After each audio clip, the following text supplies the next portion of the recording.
कई साल पहले की बात है। एक छोटे से गांव में, जहां खेतों की हरियाली और नदियों का कल कल करता पानी जीवन का आधार था, एक 12 साल का लड़का गोपाल रहता था। गोपाल का परिवार बेहद गरीब था। उसके पिता एक छोटे से खेत में काम करते थे और माँ घर घर जाकर बर्तन मांजती थी। लेकिन एक भयानक सूखे ने गांव को अपनी चपेट में ले लिया। खेत सूख गए, फसलें मर गईं और गोपाल के पिता बीमारी के कारण चल बसे। माँ भी दुख और भूख के बोझ तले टूट गई और कुछ महीनों बाद दुनिया छोड़ गई। गोपाल अकेला रह गया, न घर, न परिवार, न कोई सहारा। गांव वाले शुरुआत में उसकी मदद करते, कोई रोटी दे देता, कोई पुराने कपड़े, मगर धीरे धीरे लोग उसे भूलने लगे। कुछ ने कहा, यह लड़का तो बस बोझ है, तो कुछ ने ताना मारा, यह तो सड़क पर भीख मांगने लायक है।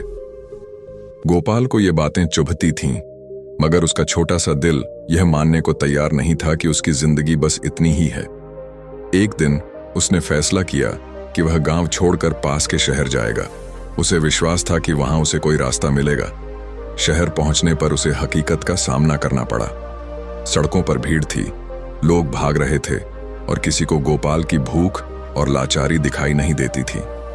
कई रातें उसने भूखे प्यासे फुटपाथ पर गुजारी। भीख मांगने की नौबत आई, मगर हर बार जब वह हाथ फैलाता, उसका मन रो पड़ता। वह सोचता, क्या मेरी जिंदगी यही है?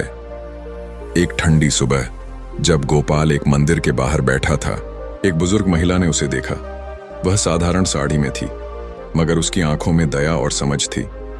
उसने गोपाल से पूछा, बेटा, तुम इस तरह क्यों बैठे हो? तुम्हारे माता पिता कहाँ हैं? गोपाल ने अपनी कहानी सुनाई। उसकी बात सुनकर महिला ने कहा, बेटा, जिंदगी ने तुम्हें कठिन रास्ता दिया है, मगर रास्ता बनाने का काम तुम्हारा है। अगर तुम मेहनत करो तो तकदीर तुम्हारा साथ देगी। गोपाल ने पूछा, मैं क्या कर सकता हूं? मेरे पास तो कुछ भी नहीं है। महिला ने मुस्कुराकर कहा, मैं शांति देवी हूं। मैं पास में एक छोटी सी रोटी की दुकान चलाती हूं। अगर तुम मेहनत करने को तैयार हो तो मैं तुम्हें काम सिखा सकती हूं। गोपाल को यह सुनकर एक उम्मीद की किरण दिखी। उसने तुरंत हामी भर दी। शांति देवी उसे अपनी छोटी सी दुकान पर ले गईं, जहां वह रोटी, सब्जी और चाय बेचती थीं। उन्होंने गोपाल को साफ सफाई करने, बर्तन धोने और छोटे मोटे काम करने को कहा। गोपाल ने पूरे मन से काम शुरू किया। शुरू में काम मुश्किल था।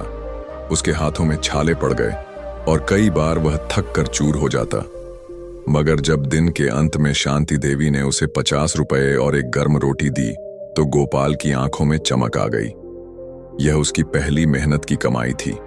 उसने रोटी को हाथ में लिया, उसकी गर्माहट को महसूस किया और सोचा, यह भीख से कितनी अलग है। शांति देवी ने गोपाल को समझाया, बेटा, मेहनत का फल हमेशा मीठा होता है, लेकिन यह तो शुरुआत है। अगर तुम और सीखना चाहो तो मैं तुम्हें और सिखाऊंगी। गोपाल ने ठान लिया कि वह और सीखेगा। उसने दुकान पर काम करते हुए ग्राहकों से बात करना, हिसाब रखना और रोटी बनाने की कला सीखी। शांति देवी उसकी लगन से प्रभावित थीं। एक दिन जब दुपट्टे वाला एक ग्राहक आया और जल्दी में रोटी मांगी, गोपाल ने हिम्मत करके खुद रोटी बनाई और उसे परोसी। ग्राहक ने तारीफ की और शांति देवी ने कहा, गोपाल, तुम में बहुत हिम्मत है, बस ऐसे ही मेहनत करते रहो। लेकिन जिंदगी हमेशा आसान नहीं होती। एक दिन गोपाल से गलती हो गई। उसने जल्दबाजी में एक ग्राहक को कम रोटियां दी। ग्राहक ने शिकायत की और शांति देवी ने गोपाल को डांटा। गोपाल का मन टूट गया। उसे लगा कि शायद वह इस काम के लायक नहीं है। उस रात वह उदास बैठा था जब शांति देवी उसके पास आईं। उन्होंने कहा, बेटा, गलतियां तो होंगी, लेकिन जो अपनी गलतियों से सीखता है वही आगे बढ़ता है। हार मत मानो। गोपाल ने उनकी बात को दिल में उतारा और अगले दिन दोगुनी मेहनत से काम किया। समय बीतता गया। गोपाल अब सिर्फ बर्तन धोने वाला लड़का नहीं था। वह दुकान के हर काम में माहिर हो गया था। उसने ग्राहकों की पसंद को समझ लिया था। वह जानता था कि कौन सी सब्जी ज्यादा बिकती है और लोग चाय को कैसे पसंद करते हैं। एक दिन उसने शांति देवी से पूछा, क्या मैं अपनी खुद की दुकान खोल सकता हूं? शांति देवी ने हंसकर कहा, बेटा, अगर तुमने ठान लिया तो दुनिया में कुछ भी असंभव नहीं। लेकिन इसके लिए मेहनत और पैसा चाहिए। गोपाल ने पैसे बचाने शुरू किए।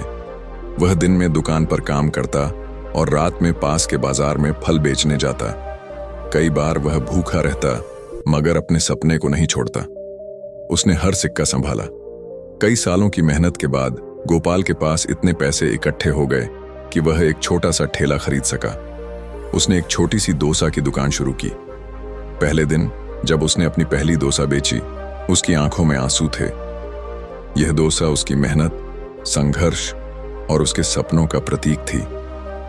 धीरे धीरे गोपाल की डोसा की दुकान मशहूर होने लगी। लोग उसकी मेहनत और ईमानदारी की तारीफ करते। एक दिन शांति देवी उसकी दुकान पर आईं और बोली, गोपाल, तुमने दिखा दिया कि मेहनत और हिम्मत से तकदीर बदली जा सकती है।